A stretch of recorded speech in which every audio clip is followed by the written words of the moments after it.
El Guasón es un personaje que oculta cientos de misterios detrás de su sonrisa de payaso, pero el que, sin lugar a dudas, el más grande de todos estos misterios y que ha tenido en ascuas a los fans por casi un siglo, es sin lugar a dudas la identidad del Guasón.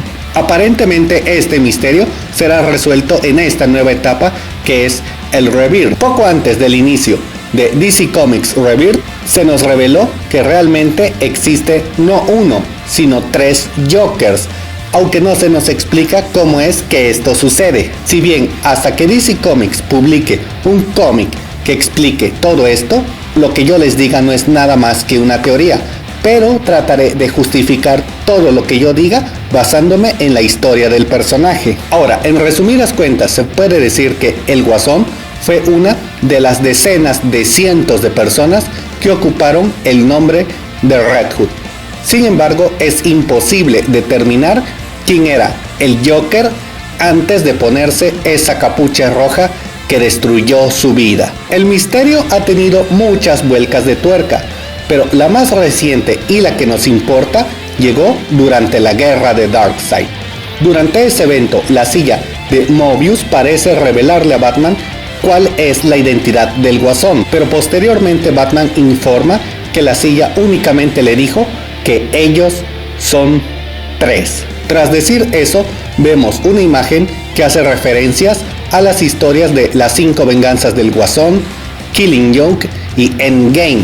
Esta interpretación tiene muchos matices muy interesantes. Hay que recordar que DC Comics ha tenido 3 líneas temporales principales y de hecho todo personaje de DC Comics de primera y segunda línea tiene 3 versiones de sí mismo. A raíz de todo esto han surgido muchas teorías, pero yo voy a centrarme en desglosar las 2 teorías que yo considero que tienen más posibilidades de ser ciertas. La primera de estas teorías es la teoría de los sustitutos. Algo muy particular en el universo DC Comics es que si un personaje muere, queda incapacitado o simplemente decide cambiar su nombre, sea reemplazado por otro personaje que será su sucesor. Este puede haber sido un pariente suyo, un aprendiz que funcionara como sidekick o simplemente una persona cualquiera que decidiera tomar el nombre. Los ejemplos más notorios de esto, de hecho, están en el universo de Batman, pues Batman ha llegado a tener una gran cantidad de Robins diferentes a lo largo de las épocas, e inclusive en algún momento los personajes de Azrael y Dick Grayson ocuparon el manto del murciélago. Por ende, el hecho de que el Guasón tenga un sucesor no es algo descabellado. Muchos dicen que esto es incoherente porque al menos Harley Quinn debió haberse dado cuenta de esto. Pero si lo analizamos detenidamente, esto no es verdad. Harley Quinn es un personaje relativamente nuevo y en los cómics ella no fue introducida hasta la historia de Tierra de Nadie, una historia muy posterior al asesinato de Jason Todd. Tomando en consideración esto y de acuerdo a las representaciones que vimos acerca de los 3 guasones, ella jamás habría conocido al Guasón original, que ya se habría jubilado antes de Killing Joke. E incluso si lo analizamos bien, ella ni siquiera ha tenido una relación con el Joker de Endgame. Se supone que Harley Quinn perdió toda comunicación con el payaso antes de que él se quitara la cara, y desde ese entonces solo tuvo un fugaz encuentro con el Guasón durante el crossover de la muerte de la familia, y para ese momento él no tenía cara. Creo que si la gente no reconoce a Superman porque lleva lentes, no se le puede pedir a Harley Quinn que reconozca al Guasón si este no tiene cara. Y si hemos de ser sinceros, ella misma llegó a mencionar que esta nueva versión del Joker que vimos en la muerte de la familia estaba bastante cambiado y que parecía ser una persona completamente diferente. Ahora, si lo analizamos detenidamente, solo hay 4 personas que han visto de frente a los 3 guasones, y estas serían Bárbara Gordon, el comisionado Gordon, Dick Grayson y el mismo Batman. Y siendo sinceros, creo que no le podemos pedir a Bárbara Gordon o a Dick Grayson que reconozcan a todas las versiones del personaje, por lo cual el único personaje que podría haberse dado cuenta de un supuesto cambio en la persona del Guasón era el mismo Batman. Ahora, esto puede hacer ver un poco mal al murciélago, quien, autoproclamándose el mejor detective del mundo, debió haber notado este hipotético cambio. Pero repito, si la gente no reconoce a Superman por no llevar lentes, creo que esto sigue siendo no tan descabellado. Otra cosa que también hay que mencionar es que la simple presencia de Harley Quinn demuestra que el Guasón puede torturar a una persona con problemas mentales lo suficiente para rebajarla a su nivel. El universo de Batman nos ha mostrado que el Guasón tiene una legión de fans desquiciados que darían lo que sea para ser el siguiente Joker. Creo que dentro de toda la lógica que manejan los cómics, el hecho de que me quieran hacer creer que el Guasón llegó a entrenar a una persona para que fuera su sucesor y ésta repitiera el proceso es algo coherente, pero sí llega a haber muchas fallas con esta teoría.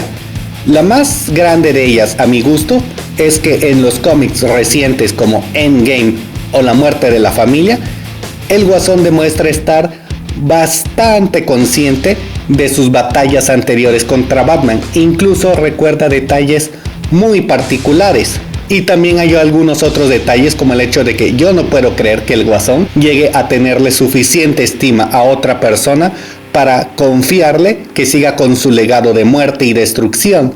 Así que esta teoría no se sostiene del todo bien. Además de que esta hipótesis también deja muchas preguntas al aire, como ¿qué pasó con el Guasón original? Siendo sinceros, esas son cosas que queda en manos de DC Comics explicarnos.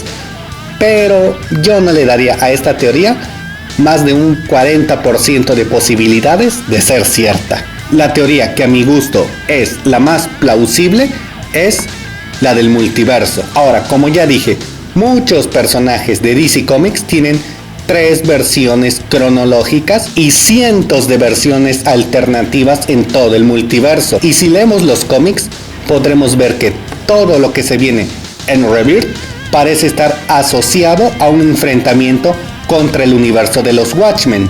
Y siendo muy sinceros, los Watchmen que conocimos en el cómic de Alan Moore y en los cómics modernos de Before Watchmen tienen una muy plausible contraparte del Guasón.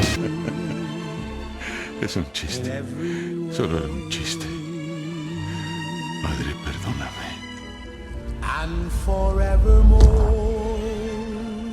Algo que quizás el público más nuevo no sepa es que si bien podemos saber más allá de toda duda razonable que el comediante se llamaba Edward Blade, nunca supimos de dónde vino o quién era su familia. Sí se dio a entender que él sabía perfectamente su origen o su pasado, pero los lectores jamás supimos qué había sido de él antes de ser el comediante. Algo que se ajusta bastante bien a la descripción de la historia del Guasón. Y bueno, aquí viene la pregunta de los 900 millones de dólares. ¿Por qué la silla de Mobius diría son 3 en alusión a las diferentes versiones del Guasón que hay en el multiverso? Dejen que se los explique. Bruce Wayne es Batman en todo el multiverso, o al menos lo ha llegado a ser en algún momento de la historia de todas las tierras paralelas. Pero al no saber quién es el Guasón, es muy probable que la persona que llegó a convertirse en el Joker no sea la misma en todo el multiverso. En Flashpoint el Joker era Martha Wayne, así que es muy probable que la persona que enloquece hasta convertirse en el Guasón no sea la misma en todo el multiverso. Y por eso la silla dice son 3, porque 3 personas diferentes han enloquecido hasta convertirse en el Joker. Además, si leemos con cuidado Rebirth, parece que algunos de los invasores que presuntamente son los Watchmen ya estaban en la Tierra al momento de la guerra de Darkseid. No directamente en el planeta Tierra, pero sí en la dimensión en la que ocurren los eventos de Nuevo 52. Por ende, es muy probable que las otras 2 contrapartes del Joker a las que se refiere la silla ya se encuentren habitando en el universo Nuevo 52 Rebirth, junto con la versión de Endgame que actualmente se encuentra incapacitada. Así que la respuesta que la silla de Mobius le dio a Batman es de hecho una respuesta muy literal. La silla le dijo: hay 3 de ellos. Y sí, sin duda alguna, quiso decirle que en ese momento que Batman hizo la pregunta, había 3 versiones diferentes del Guasón en la Tierra. E inclusive, a mi parecer, esto también es una advertencia de que el Guasón y sus contrapartes de todo el multiverso, o al menos las 2 contrapartes que al parecer veremos en próximos meses, serán claves para determinar cómo se desarrollará esta guerra entre los Watchmen y la Liga de la Justicia. Esto plantea muchas otras preguntas, como ¿por qué diablos hay 3 Jokers llegando a la Tierra? ¿Qué diablos hacen los Watchmen en la Tierra normal de DC Comics? Y no se preocupen, todas estas preguntas se las voy a responder, pero eso será para el próximo video. Mientras tanto, díganme ustedes qué opinan de esto de los 3 Jokers. ¿Qué teorías tienen? ¿Qué explicación le encuentran? ¿Cuál es su versión favorita del Joker? Déjenme todas sus opiniones en la caja de comentarios. Y si el video les gustó, den like y compartan. Yo soy Charlie Mustaine. Nos vemos en la próxima.